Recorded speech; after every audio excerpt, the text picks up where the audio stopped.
نحمده ونصلي على رسوله الكريم اما بعد فاعوذ بالله من الشيطان الرجيم بسم الله الرحمن الرحيم شهر رمضان الذي ينزل فيه القرآن هدى للناس وبينات من الهدى والفرقان صدق اللہ العظیم۔ قرآن مجید اور رمضان المبارک، یہ رمضان المبارک جس میں نیکیاں اتنی ہوں گی کہ گناہوں سے جل جائیں گے۔ قرآن مجید کی تلاوت ہوگی، اس کے ہر لفظ کے بدلے زیادہ نیکیاں ملیں گی۔ نبی کریم صلی اللہ علیہ وسلم نے زیادہ سے زیادہ تلاوت کا فرمایا ہے، اور بہقی کی ایک روایت میں ہے کہ اللہ پاک کے یہاں پر وہاں تلاوت کے لیے قرآن مجید خود سفارشی بنے گا۔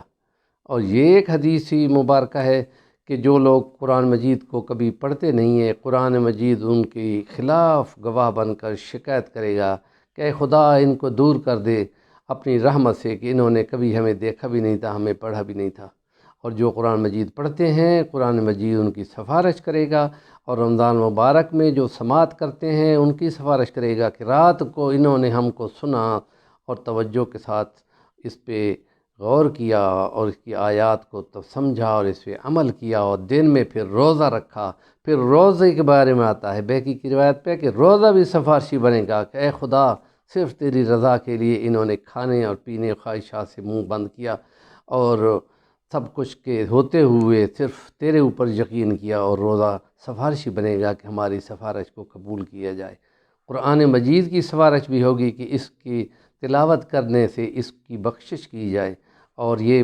دونوں سفارشیں ضرور قبول ہوں گی جیسا کہ حدیث میں آیا ہے۔ تو اس لیے اس قرآن مجید میں ایک تلاوت وہ ہے کہ جس کو ہم تسبیح کہتے ہیں، اور تسبیح کا کمال یہ ہوتا ہے کہ اس پہ جو مشکل مصیبت ہوتی ہے وہ دور کر دی جاتی ہے۔ نبی کریم صلی اللہ علیہ وسلم نے فرمایا دعائے حزین پڑھا کرو۔ جو یہ دعائے حزن ملال والی، حضرت یونس علیہ السلام مچھلی والے،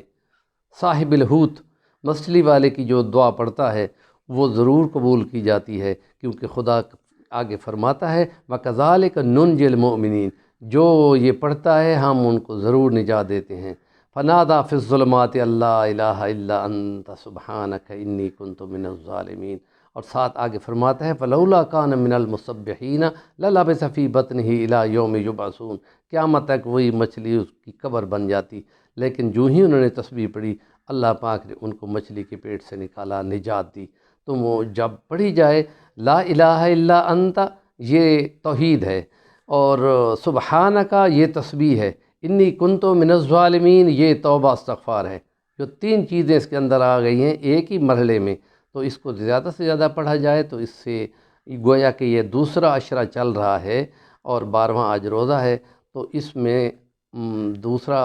پہلا رحمت کا، دوسرا مغفرت کا، اور تیسرا عتق من النار کا۔ تو اس میں زیادہ سے زیادہ تلاوت کی جائے اور زیادہ سے زیادہ استغفار کیا جائے۔ تو